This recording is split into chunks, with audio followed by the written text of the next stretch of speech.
Hello friends, कैसे हैं आप सब। उम्मीद करता हूं आप लोग अच्छे होंगे और आपकी तैयारी बेहतरीन तरीके से चल रही होगी। मैं धर्मेंद्र एक बार फिर से स्वागत करता हूं आपका हमारी यूट्यूब चैनल डीके एकेडमी पर। गाइस, हम इसमें जो आपका यह बैच अंग्रेजी की शायद चल रहा है, जिसमें आज आपका 31वां लेक्चर होगा और इसमें हम वॉइस के बारे में चर्चा कर रहे थे। तो वॉइस में और वहां पे हम प्रेजेंट इंडेफिनिट है यानी टेंस से शुरू किए हैं, जिसमें आपको तीन सेंटेंस पर आपको वॉइस परिवर्तन करने के लिए बताया जा रहा है। असर्टिव में दो जो होते हैं, अफर्मेटिव और नेगेटिव, दूसरा है आपका इंटरोगेटिव। ठीक, तो इन तीन सेंटेंस में टेंस के अनुसार हम बदलते हुए चल रहे हैं। तो जो आपका प्रेजेंट इंडेफिनिट हो गया था, आज हमारा है प्रेजेंट कंटीन्यूअस। ठीक है, दूसरे टेंस जो है हमारा वह है हमारा present continuous. Present continuous, present continuous tense. ठीक, ये इसी को हिंदी में कहते हैं अपूर्ण वर्तमान काल। अपूर्ण वर्तमान काल। ठीक, ये अब यहां पे हम इसकी पैसिव के लिए देख रहे हैं, यानी यहां पे मेन टॉपिक है हमारा वॉइस, है ना। तो इसमें आज आपका तीसरा लेक्चर है वॉइस का। वॉइस का जो आपका ये है, यहाँ पे तीसरा लेक्चर है, जिसमें पहले लेक्चर में आपको नॉर्मल जानकारी बताई गई थी, दूसरे लेक्चर में आपको प्रेजेंट इंडेफिनिट बताया गया था यानी कल, और आज आपको प्रेजेंट कंटीन्यूअस के बारे में बताया जा रहा है। परिवर्तन सेम दैट करेंगे, पैटर्न भी सेम दैट रहेगा, बस इसमें एक एक्स्ट्रा वर्ड आपका जुड़ जाएगा, बस बाकी पैटर्न वही रहेंगे।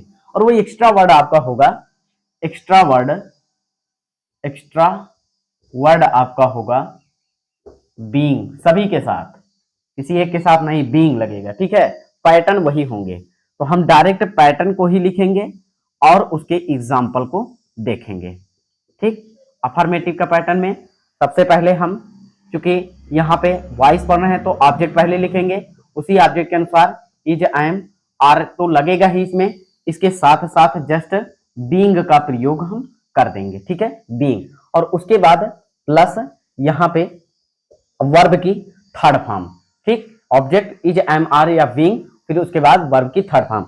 जो इज, एम, आर जहां पे प्रेजेंट इंडेफिनिट जिन ऑब्जेक्ट के साथ लगाते थे वही यहां पर भी होगा, सेम दैट, बस एक एक्स्ट्रा वर्ड आपको यहाँ पे जोड़ना है बस। फिर प्लस यहाँ पे आपका हो जाएगा ऑब्जेक्ट ऑफ सब्जेक्ट, है ना, यानी बाई आप लगा दीजिए, उसके बाद ऑब्जेक्ट ऑफ सब्जेक्ट लगा दीजिए, ऑब्जेक्ट ऑफ सब्जेक्ट। ठीक, तो उम्मीद है ये आप समझ ही गए होंगे, है ना, क्योंकि एक्स्ट्रा वर्ड जो प्रेजेंट इंडेफिनिट में आपका था उसके अनुसार हम देख रहे हैं, तो केवल एक्स्ट्रा वर्ड आपका बीइंग ही लगा है और सेम दैट वही है। तो यहाँ पे एक एग्जांपल देख लेते हैं, एक एक्टिव वॉइस का एग्जांपल होगा, जैसे यहाँ पे लिख दें कि Sita is singing, Sita is singing a song, Sita is singing a song. अब यहाँ पे अगर दे दिया जाए कि आप इसकी पैसिव बनाइए, ठीक है ना, तो जो आपने जिन ऑब्जेक्ट के साथ is, am, are present indefinite में लगा था वही चीजें सेम दैट होंगी प्रेजेंट कंटीन्यूअस में, बस उसके साथ एक एक्स्ट्रा वर्ड हम बीइंग को लगा देंगे। तो इस चीज को मत भूलिएगा, ठीक है, इस टेंस में। ठीक है, तो यहाँ पे हम देखेंगे परिवर्तन वैसे होगा। सबसे पहले ऑब्जेक्ट कह रहा है तो ऑब्जेक्ट लिख दीजिए, ऑब्जेक्ट हमारा क्या है, ए सॉन्ग, है ना, ए सॉन्ग। ठीक, ए सॉन्ग हो गया। फिर उसके बाद अब क्या करेंगे, इज लगाएंगे कि एम लगाएंगे कि या लगाएंगे, क्योंकि ए सॉन्ग का मतलब है सिंगुलर, इसलिए यहाँ पे क्या हो जाएगा, इज, ए सॉन्ग इज। फिर उसके बाद आपको कह रहा है, इसको लिखने के बाद अब आप बीइंग लगा दीजिए, ए सॉन्ग इज बीइंग, फिर उसके बाद वर्ब की थर्ड फॉर्म, यानी सिंग, सैंग, संग हो जाता है इसका थर्ड फॉर्म, संग। फिर उसके बाद आपको बताया जा रहा है बाई का प्रयोग करिए, है ना, बाई, और उसके बाद ऑब्जेक्ट ऑफ सब्जेक्ट है, यानी ऑब्जेक्ट आपका क्या है, सब्जेक्ट लिखना है, सब्जेक्ट ऑब्जेक्ट। ये क्या है आपका, ये आपका सीता है। तो अगर कोई प्रॉपर नाउन है ना तो आप उसी को लिख दीजिए, और नहीं तो सीता को आप गीता कर दीजिए ना, तो ये गलत हो जाएगा। अगर सीता से गीता आप कर दे रहे हैं तो गलत हो जाएगा। हमें ऑब्जेक्ट, सब्जेक्ट का ऑब्जेक्ट बनाना तो है, लेकिन जिसका परिवर्तन हो सकता है उसी का हम, जैसे यहाँ पे आई होता तो हम क्या कर देते, मी कर देते, ही होता तो क्या कर देते, हिम कर देते, सी होता तो क्या कर देते, हर कर देते। तो ये परिवर्तन आपको जानना चाहिए। ठीक, इसी में मान लीजिए अगर निगेटिव आ जाए, अब अगर निगेटिव आ जाए तो जैसे यहाँ पे हम कह दें कि इसका आप निगेटिव बनाइए। मान लीजिए फिर इसके पैटर्न को हम लिखेंगे, यानी हो जाएगा हमारा ऑब्जेक्ट, फिर उसके बाद ऑब्जेक्ट हो जाएगा और इसी ऑब्जेक्ट के ही अनुसार इज एम या तो आर का प्रयोग करेंगे, उसके बाद नॉट लगा के देन एक्स्ट्रा वर्ड हम प्रयोग करेंगे। यानी ऑब्जेक्ट लिखने के बाद इज एम आर लगाएंगे, उसके बाद नॉट लगा के तब बीइंग का प्रयोग करेंगे, फिर उसके बाद वर्ब की थर्ड फॉर्म, फिर उसके बाद बाई और उसके बाद ऑब्जेक्ट ऑफ सब्जेक्ट है, ऑब्जेक्ट ऑफ सब्जेक्ट इसका हम प्रयोग करेंगे। ठीक, तो उम्मीद है ये भी आप समझ गए होंगे। अब इसमें मान लीजिए यही इसी का एक्टिव का निगेटिव मान लीजिए अगर ये दिया है, जैसे कहा गया है, मान लीजिए हम यहाँ पे आपकी बार सी लिख दे रहे हैं, तो she is not singing singing a song, singing a song. ठीक, she is not singing a song, और आपको इसको कह दिया जाए कि आप इसकी पैसिव बनाइए, तो पैसिव के लिए आप क्या करेंगे, बहुत सिंपल, यहाँ सबसे पहले ऑब्जेक्ट कह रहा है तो ऑब्जेक्ट लिख दीजिए, और ऑब्जेक्ट क्या है आपका, ए सॉन्ग है ना, तो ऑब्जेक्ट हमारा हो जाएगा ए सॉन्ग, फिर उसके बाद कह रहा है इज एम आर, इनमें से किसी एक को लगाइए, क्योंकि इज ही लगेगा, ये सिंगुलर नंबर है ना, तो फिर उसके बाद नॉट भी कह रहा है, नॉट लगाइए क्योंकि ये सेंटेंस नेगेटिव में है। ठीक, अब उसके बाद एक्स्ट्रा वर्ड आपको बीइंग लगाना है, ये बीइंग हो गया, वर्ब की थर्ड फॉर्म संग हो जाएगा, फिर उसके बाद आपको क्या कह रहा है, बाई का प्रयोग करिए, ये बाई हो गया, फिर उसके बाद ऑब्जेक्ट ऑफ सब्जेक्ट सी है ना, तो अब इसका ऑब्जेक्ट क्या हो जाएगा, हर हो जाएगा। ठीक, उम्मीद है ये आप समझ गए होंगे। और यहाँ पे जो टेंस वाइज आपको बताया जा रहा है बहुत ही सरल भाषा में आपको इसलिए बताया जाए, क्योंकि आप अगर इस सरल भाषा में आप इस इजी सेंटेंस को समझ पाएंगे तभी हम थोड़ा सा ट्रिपिकल सेंटेंस को भी हम समझ सकते हैं। ठीक है, और उसे एक्टिव से पैसिव में भी बदल सकते हैं। उम्मीद है ये आप समझ गए होंगे। अब इसमें जो निगेटिव तो हो गया, इंटरोगेटिव जो होते हैं उनको भी हम देख लेते हैं। ठीक है, तो इसका तब तक आप इसको स्क्रीनशॉट ले लीजिए। चलिए, उम्मीद है आप इसका स्क्रीनशॉट ले लिए होंगे, और हम इसको इरेज करके अब यहाँ पे जो भी चीजें हैं यहाँ पे इसको इरेज करके अब नेक्स्ट जो सेंटेंस में आता है आपका इंटरोगेटिव में, दो तीन बताए गए हैं आपके, है ना, तीन बताए गए हैं, जो भी हैं उनको हम देख लेते हैं। यहाँ पे मान लीजिए आपको दे दिया है सेंटेंस में आपको इंटरोगेटिव ना, सेंटेंस में अब आया इंटरोगेटिव, इंटरोगेटिव। ठीक, इंटरोगेटिव में पहला है हमारा, इंटरोगेटिव में पहला है आपका हेल्पिंग वर्ब से जब शुरू होगा तो सबसे पहले हम उसी ऑब्जेक्ट के ही अनुसार या तो इज या तो एम और या तो आर का प्रयोग करेंगे, उसके बाद ऑब्जेक्ट लिखेंगे। क्या लिखेंगे, ऑब्जेक्ट लिखेंगे, फिर उसके बाद हम बीइंग का प्रयोग करेंगे, बीइंग का प्रयोग कर देंगे, और इसके जस्ट बाद बीइंग लिखने के बाद फिर हम वर्ब की थर्ड फॉर्म का प्रयोग करेंगे, उसके बाद बाई का प्रयोग करेंगे, और उसके बाद ऑब्जेक्ट ऑफ सब्जेक्ट का प्रयोग करेंगे, और लास्ट में इंट्रोगेशन मार्क। ठीक, तो ये रहा पैटर्न। अब मान लीजिए एक एक्टिव वॉइस है आपकी, एक्टिव वॉइस है कि are you playing cricket, are you playing cricket. तो यहां पे अब क्या करेंगे आप, अब जब इसको पैसिव में बदलेंगे तो बहुत ही सिंपल हो गया है ना, क्योंकि पैटर्न हमें पता है, तो पैसिव के लिए क्या करेंगे, सबसे पहले इज एम या तो आर लगा देंगे, क्योंकि क्रिकेट का आपका क्या है, सिंगुलर, कोई भी खेल होगा वो सिंगुलर ही होगा, तो यहाँ पे हम क्या कर देंगे, इज लगा देंगे। ठीक, फिर उसके बाद कह रहा है आप ऑब्जेक्ट लिखिए, इसको लिखने के बाद ऑब्जेक्ट हमारा क्या है, क्रिकेट है ना, ये क्रिकेट हो गया, फिर उसके बाद कह रहा है बीइंग का प्रयोग करिए, यहाँ पे बीइंग लगा दिए, इसके जस्ट बाद वर्ब की थर्ड फॉर्म अर्थात प्ले का थर्ड फॉर्म प्लेड हो जाएगा, और उसके बाद बाई का प्रयोग आप करेंगे, फिर उसके बाद बाई लिखने के बाद अब आप किसका प्रयोग करेंगे, ऑब्जेक्ट ऑफ सब्जेक्ट यू है तो इसका ऑब्जेक्टिव केस क्या होगा, यू ही होता है। ठीक, और लास्ट में इंट्रोगेशन मार्क। ठीक, उम्मीद है समझ गए होंगे।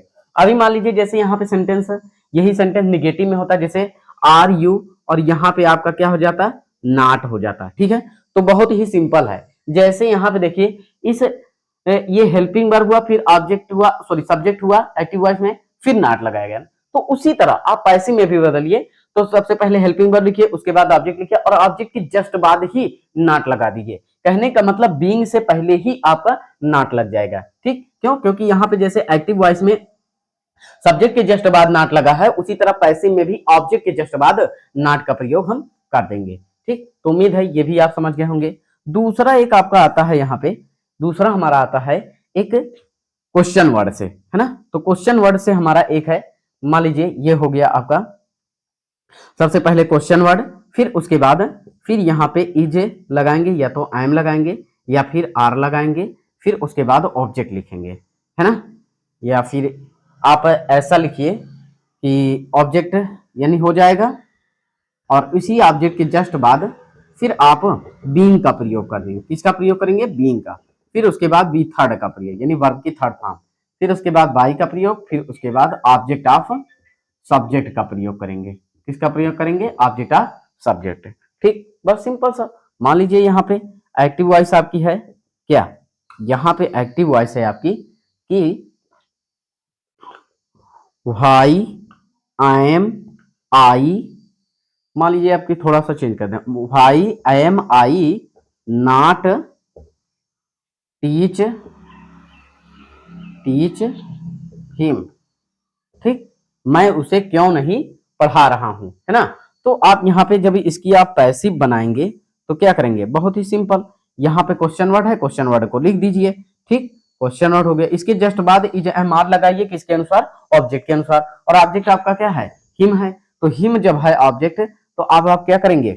जब हिम ऑब्जेक्ट है तो इसको जब पैसिव में बनाएंगे तो क्या हो जाएगा? ही हो जाएगा। और ही के साथ हमेशा किसका प्रयोग होता है? इज का। तो हाई इज, फिर ऑब्जेक्ट कह रहा है, ही हो जाएगा। फिर उसके बाद यहाँ पे देखिए, यहाँ पे नॉट भी है ना, जैसे सब्जेक्ट के जस्ट बाद नॉट है, उसी तरह पैसिव में ऑब्जेक्ट के जस्ट बाद नॉट हो जाएगा। और उसके बाद एक्स्ट्रा वर्ड आप बीइंग लगा दीजिए। ठीक, फिर उसके बाद वर्ब की थर्ड फॉर्म टाट हो जाएगा। फिर उसके बाद बाई का प्रयोग करिए, और लास्ट में आपका ऑब्जेक्ट ऑफ सब्जेक्ट आई है तो क्या हो जाएगा? मी हो जाएगा लास्ट में, इंटू के समान। ठीक, तो उम्मीद है ये भी आप समझ गए होंगे। तो इस तरह से आपका पूरा प्रेजेंट कंटीन्यूअस आपका टेंस खत्म होता है। और इसके बाद हम एक टेंस को और इसमें देख लेते हैं, जो आपका प्रेजेंट परफेक्ट टेंस है। ठीक है, क्योंकि एक दिन में दो टेंस हो जाएंगे आपकी कम से कम, तो और भी मान लीजिए समय होता है तो और भी आपको एक्स्ट्रा बताया जाता है। ये उम्मीद है आप अच्छे से और बेहतरीन तरीके से समझ गए होंगे। ठीक, अब हम इसको इरेज कर दे रहे हैं। यहाँ पे इसको इरेज करने के बाद नेक्स्ट टेंस हम आते हैं और उसको देखते हैं। ठीक,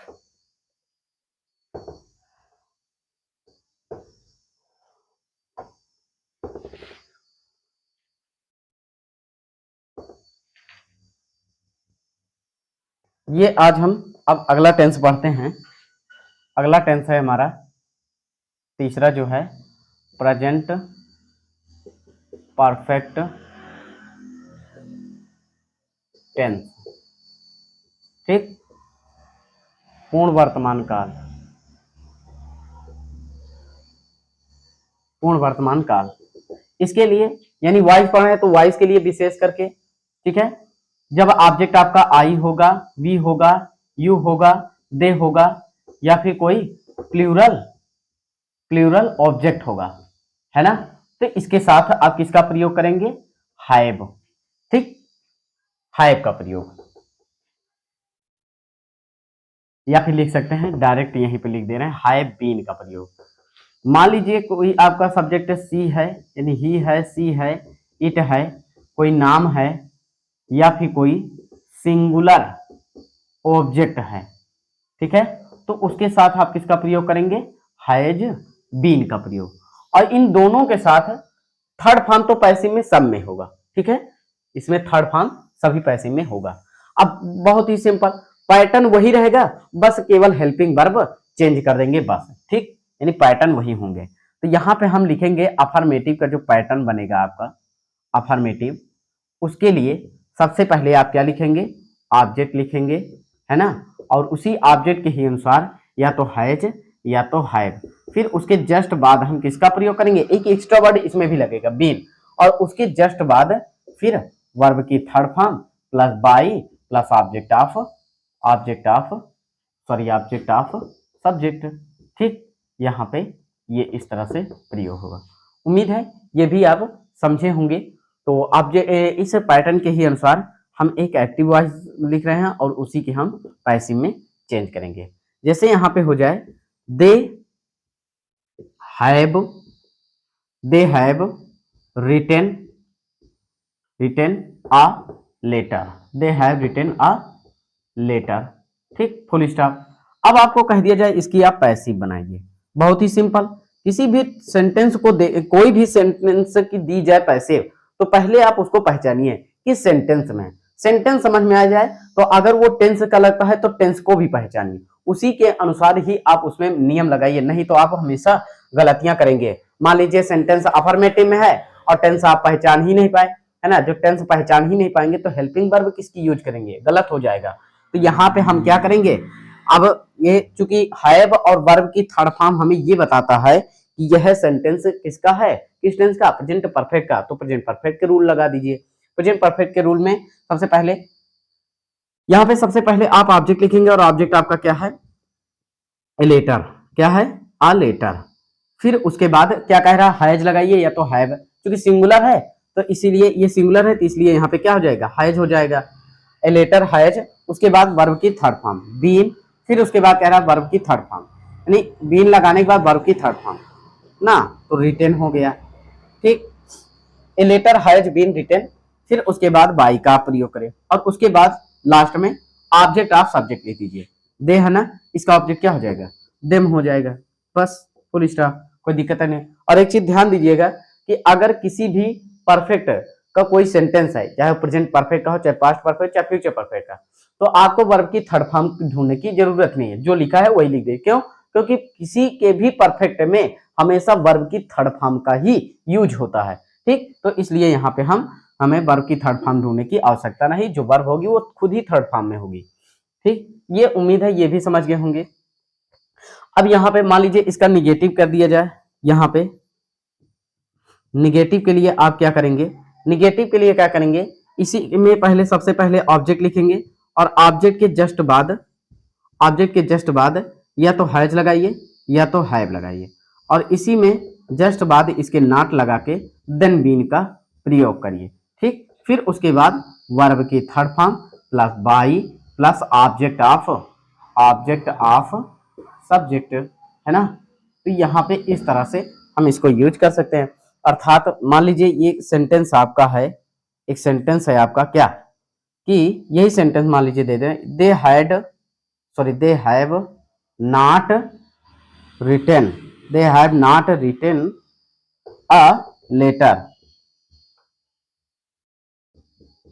अ लेटर फुल स्टॉप। ठीक, तो अब हम इसकी जब पैसिव बनाएंगे तो पैसिव के लिए क्या हो जाएगा, बहुत सिंपल तरीका, जो पैटर्न आपको बताया गया बस उसी को फॉलो कर लीजिए। ऑब्जेक्ट है ना, ऑब्जेक्ट आपका क्या है, अ लेटर, यहाँ पे क्या हो जाएगा, अ लेटर मतलब सिंगुलर, तो इसका मतलब यहाँ पे क्या हो जाएगा, हैज, और उसके जस्ट बाद हम किसका प्रयोग करेंगे, यहाँ पे चूंकि सब्जेक्ट के बाद यानी हेल्पिंग वर्ब के बाद नॉट रहे ना, तो यहाँ पे नॉट लगा के देन एक्स्ट्रा वर्ड हम यूज करेंगे। ठीक है, बीन, फिर उसके बाद वर्ब की थर्ड फॉर्म यानी रिटेन ही होगा, है ना, फिर उसके बाद बाई का प्रयोग और उसके बाद किसका प्रयोग कर देंगे, ऑब्जेक्ट ऑफ सब्जेक्ट अर्थात दे का देम हो जाएगा। ठीक, तो इस तरह से आपका होता है, कहने का मतलब पैटर्न वही होंगे, बस आपको क्या करना है, सिर्फ आपको हेल्पिंग वर्ब बदलते चले जाना है, बाकी और किसी प्रकार की इसमें दिक्कतें नहीं होंगी, हेल्पिंग वर्ब जो होगा उसी को हम चेंज करते चले जाएंगे। ठीक, तो उम्मीद है ये भी आप समझ गए होंगे और चाहे तो आप इसको नोट कर लीजिए या फिर इसका स्क्रीनशॉट ले लीजिए। यहाँ पे उम्मीद है ये भी आप समझ गए होंगे। इसमें अब इंट्रोगेटिव में देखते हैं, है ना। इंट्रोगेटिव में अगर हेल्पिंग वर्ब से होगा तो सेंटेंस आपकी किससे शुरुआत होगी, इसी हैज या हैव से जब शुरू होगा, जब हैज या हैव से शुरू होगा तो ये जो आपका सॉरी यहाँ पे ये तो पैसिव का है ना, तो ये जो आपका हेल्पिंग वर्ब है हैज, ये आपका सब्जेक्ट से पहले लिखा जाएगा। ठीक, ये भी पैसिव का ही है ना, सॉरी यहाँ पे देखिए ये आपका जो है ना, तो ये आपका यहाँ पे जो आपका हेल्पिंग वर्ब है हैज या हैव, वो हमेशा सब्जेक्ट से पहले लिखा जाएगा, तो पैसिव में भी क्या करेंगे, उसको ऑब्जेक्ट से पहले रख देंगे, बस इसमें कुछ है नहीं। ठीक, आप ये मान के चलिए ये प्रेजेंट कंटिन्यूअस की तरह है। ठीक है, वहां पे इस हैज हैव के स्थान पे इजएमआर प्रयोग करते थे और बीइंग के स्थान पे बीन का यहाँ पे प्रयोग है, बस इतना ही जानिए। यानी वहां पे क्या करते थे, इज एम आर यानी हैज या हैव के स्थान पे वहां पे इज एम आर का प्रयोग करते थे और यहाँ पे जो बीन प्रयोग हो रहा है वहां पे बीइंग का प्रयोग, अर्थात जब इसको समझेंगे तो सेम दैट वही होगा, बस केवल हेल्पिंग वर्ब चेंज कर देंगे। ठीक, तो उम्मीद है ये भी समझ गए होंगे। एक आप सेंटेंस और भी देख लेते हैं यहाँ पे, जो हमारा इस टेंस में होगा। ठीक, यानी इसी टेंस का होगा, उसको भी हम देख लेते हैं।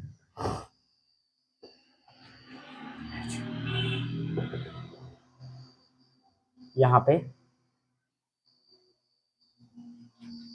एक सेंटेंस है आपका, एक्टिव में ही है, एक्टिव में है, कह रहा है who has plugged, who has plugged some flowers,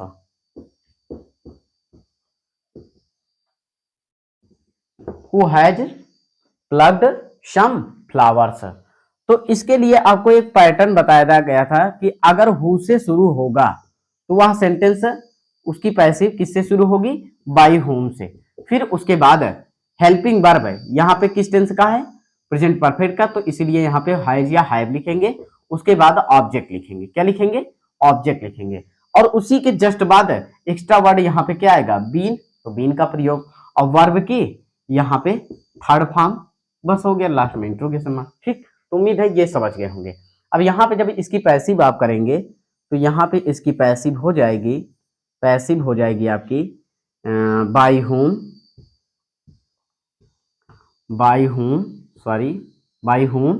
फिर उसके बाद यहाँ पे देखिए सम फ्लावर्स ना, सम फ्लावर्स ऑब्जेक्ट है, ये प्लूरल हो गया, तो इसका मतलब अब यहाँ पे क्या प्रयोग करेंगे, have some flowers, some flowers been, extra word है ना, बीन, वर्ब की थर्ड फॉर्म, प्लग्ड, ठीक, प्लग्ड, लास्ट में इंट्रोगेशन मार्क। ठीक, तो इस तरह से भी आपकी पैसिव आपकी इस तरह के सेंटेंस की भी बन सकती है। ठीक, तो उम्मीद है यह सेंटेंस भी आपको समझ में आया होगा, और ये प्रेजेंट परफेक्ट जो है वह आपका अब समाप्त होता है। ठीक है, अब यहाँ पे अगर अगले टेंस की बात की जाए तो अगला टेंस हमारा आता है प्रेजेंट, सॉरी पास्ट परफेक्ट, क्योंकि इसमें प्रेजेंट के जो तीनों की पैसिव बन सकती थी उसको बता दिया गया।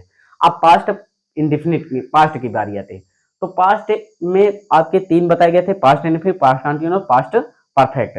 जिस तरह से हमने देखा कि प्रेजेंट कंटिन्यूअस है ना, यहाँ पे इसका थोड़ा सा इसको इरेज करके कंपैरिजन करके बता दे रहे हैं। ठीक, यहाँ पे इसको इरेज कर देना है। ठीक है, तो इन तीनों टेंस को पढ़ने से आपको तीन टेंस की पैसिव एक्स्ट्रा में आपको बिना पढ़े ही समझ में आ जाएगा। ठीक, एक तरफ हम मान लीजिए लिख दे रहे हैं, यहां पे हमने अभी पढ़ा प्रेजेंट इंडेफिनिट के, है ना, प्रेजेंट इंडेफिनिट टेंस पढ़ लिया है ना। तो इसमें क्या किया जाता था, अफर्मेटिव का ही केवल पैटर्न हम मान लीजिए बता रहे हैं, अफर्मेटिव। ठीक, उसमें क्या करते थे, ऑब्जेक्ट लिखते थे प्लस इज या आई एम या फिर आर, और प्लस फिर उसके बाद प्लस वर्ब की third form plus by plus object of subject, ये ऑब्जेक्ट ऑफ सब्जेक्ट है ना, इसी को यूज करते थे यहाँ पे, इसी को यूज करते थे। ठीक, और यहाँ पे ध्यान ये देंगे कि अगर हम प्रेजेंट इंडेफिनिट की बात करें तो ये जो किसमें था, अब यहीं पे हम देख ले रहे हैं पास्ट इंडेफिनिट का कैसे पैटर्न बनेगा, पास्ट इंडेफिनिट। ठीक, पास्ट इंडेफिनिट का कैसे पैटर्न बनेगा, यहां पे ये देखेंगे पास्ट इंडेफिनिट टेंस का यहां पे कैसे पैटर्न बनेगा, तो इसको भी हम देख लेते हैं। अब ध्यान दीजिए, जैसे यहां पे हम ऑब्जेक्ट लिखे इज एम आर, ये किसमें का है, अगर देखें तो ये प्रेजेंट कंटीन्यूअस की हेल्पिंग वर्ब है, किसकी है, प्रेजेंट कंटीन्यूअस की, कंटीन्यूअस की हेल्पिंग वर्ब है, क्या है, प्रेजेंट कंटीन्यूअस की हेल्पिंग वर्ब है। तो इसी तरह बाकी सेम दैट सब कुछ वही होगा, सिर्फ हेल्पिंग वर्ब में ही परिवर्तन। तो इसका मतलब अब जब इसके अफर्मेटिव का पैटर्न बनाएंगे, अफर्मेटिव का जब इसके पैटर्न बनाएंगे तो आप क्या करेंगे, सबसे पहले ऑब्जेक्ट लिखेंगे, तो ऑब्जेक्ट तो लिखेगा ही, है ना, क्योंकि हर सभी पैसिव बनाना है तो हमें ऑब्जेक्ट लिखना ही पड़ेगा। फिर उसके बाद जैसे इसमें प्रेजेंट कंटीन्यूअस की helping verb is am are लग रहा है, उसी तरह अब पास्ट के जो कंटीन्यूअस की हेल्पिंग वर्ब होती है उसको लिखेंगे, अर्थात यहाँ पे लिख सकते हैं क्या, वाज या वर लिखेंगे, ठीक। बाकी सेम दैट वर्ब की थर्ड फॉर्म यहाँ पर भी होगा, फिर उसके बाद बाई का प्रयोग होगा और फिर उसके बाद ऑब्जेक्ट ऑफ सब्जेक्ट का भी प्रयोग होगा। कुछ भी विशेष परिवर्तन नहीं होगा, ठीक है। अगर निगेटिव के लिए करता है तो निगेटिव में बहुत ही सिंपल, निगेटिव के लिए क्या करेगा, क्या यहाँ पे हमने ऑब्जेक्ट लिखा, ठीक। और ऑब्जेक्ट लिखने के बाद हमने देखा यहाँ पे ऑब्जेक्ट लिखने के बाद इज एम आर लगा दिए, है ना, इज एम आर और उसके बाद नॉट, बाकी सब कुछ वही आपका रहेगा, वर्ब की third form by object of subject, है ना। तो उसी तरह यहाँ पर भी करेंगे। इसके निगेटिव के लिए आप क्या कर देंगे, आप इसके निगेटिव के लिए यहाँ पे आप क्या करेंगे, ऑब्जेक्ट लिखेंगे, फिर उसके बाद इस वाज या वर को लगाएंगे और उसके जस्ट बाद नॉट का प्रयोग, बाकी सब कुछ वही रहेगा अपने ही स्थान पे, ठीक है। परिवर्तन सिर्फ आपको हेल्पिंग वर्ब में करना है। अगर कल हमने देखा था प्रेजेंट कॉन्टिन्यूअस, है ना, प्रेजेंट कॉन्टिन्यूअस टेंस, है ना। तो अगर देखें कि इसका अफर्मेटिव का पैटर्न क्या था, इसके अफर्मेटिव का पैटर्न क्या था, इसका अफर्मेटिव का पैटर्न था कि ऑब्जेक्ट लिखे, फिर उसके बाद इज एम या आर प्लस बीइंग, है ना, प्लस वर्ब की थर्ड फॉर्म प्लस बाई और प्लस ऑब्जेक्ट ऑफ सब्जेक्ट, है ना, यही लिखते थे। यानी object is am are being verb की third form by plus object of subject. तो ध्यान दीजिए यहां पर भी प्रेजेंट कॉन्टिन्यूअस की ही हेल्पिंग वर्ब यूज हुई है ना, और एक साथ में आपका एक्स्ट्रा वर्ड लग गया है। तो सेम दैट पैटर्न यहां पर भी फॉलो कर दीजिए, चिपका दीजिए आपको इसकी सेम दैट। प्रेजेंट कॉन्टिन्यूअस का बस जस्ट अपोजिट हो जाएगा, वो पास्ट कॉन्टिन्यूअस में आ जाएगा। यानी यहाँ पे पास्ट कॉन्टिन्यूअस की अगर देखें, पास्ट कॉन्टिन्यूअस टेंस, है ना, तो पास्ट कॉन्टिन्यूअस टेंस में देखें तो इसके अफर्मेटिव का पैटर्न क्या होगा, इसके अफर्मेटिव का पैटर्न होगा सबसे पहले जैसे ऑब्जेक्ट वहां पे लिखे हैं यहां पर भी ऑब्जेक्ट लिखेंगे, फिर उसके बाद यहाँ पे देखिए प्रेजेंट कॉन्टिन्यूअस की हेल्पिंग वर्ब, है ना, तो यहाँ पे पास्ट कॉन्टिन्यूअस की हेल्पिंग वर्ब, पास्ट कॉन्टिन्यूअस की हेल्पिंग वर्ब वाज या वर होगा, है ना, वाज या वर होगा। फिर उसके बाद यहाँ पे जैसे एक्स्ट्रा वर्ड इसमें बीइंग का प्रयोग किया गया है, उसी तरह यहाँ पर भी बीइंग का ही प्रयोग करेंगे। बाकी सेम दैट वर्ब की third form by plus object of subject, ठीक, सब कुछ वही होगा।